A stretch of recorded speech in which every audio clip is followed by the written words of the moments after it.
আমি আপনাদের সামনে একটা আলু পোস্ত রান্না করে দেখাবো। আমি হইলাম বাঙালির মাইয়া, কিন্তু আমার বিয়ে হয়েছে এই দেশের সঙ্গে, সেই জন্য এই রেসিপিটা আমি কইরা এবং খাইয়া দেখছি খুব টেস্টি লাগে। তাই আপনাদের সঙ্গে শেয়ার করুন বললা আজকে এই আলু পোস্ত রান্নাটা দেখাইতেছি। আমার কড়াইয়ে তেল গরম হয়ে গেছে, আমি পুরাটাই এটা সর্ষের তেলে করুন। সর্ষের তেল অনেকটাই এখানে দিতে হইব, নাহলে টেস্ট হইব না। প্রথমে এর মধ্যে একখান শুকনো লঙ্কা ছাইড়া দিলাম। শুকনো লঙ্কাটা একটু ভাজা ভাজা হইলে এর মধ্যে আমি আলুগুলা দিয়ে দিলাম।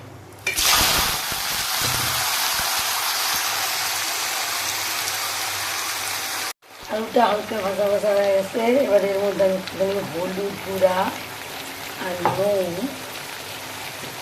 দিয়া আর একটু ভাজা ভাজা করি। আলুটা ভাজা ভাজা হইতেছে, আমি সাথে পোস্ত আর কাঁচা লঙ্কা বাইকটা নিয়ে আলুটা মিশিয়ে আসে ভাজি তখন আমি মশলাটা বাইরে নিই। আমার পোস্ত লঙ্কা বাটা হয়ে গেছে, আমি এটা মিক্সিং বলে বাইকটা নিছি।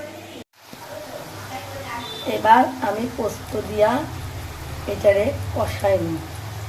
পোস্তটা যতক্ষণ ভাজা ভাজা না হয়েছে আলু দিয়া ততক্ষণ কষাই যাবে।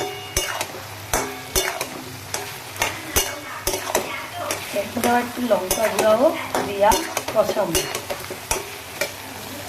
আমার ভাজা ভাজা হয়ে গেছে, দেখেন একটু লালচে রং ধরছে। এবার আমি এর মধ্যে জল ঢেলে দেব।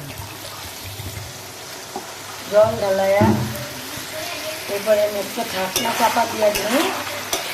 এরপরে নুনটা টেস্ট করুন, যদি দেখুন নুন কম হয়েছে আর একটু দিয়ে দিন।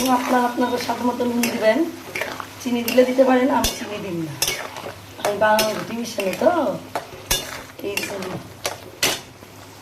নামানোর আগে আমি একটু কাঁচা তেল ছিটায়া নামায়া দিই।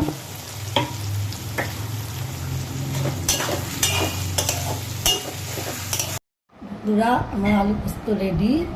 আপনারা খায়া দেখবেন, খুব ভালো লাগবে। আমি বাংলাদেশের মেয়ে হইয়া কইতাছি, এটা খুবই টেস্টি।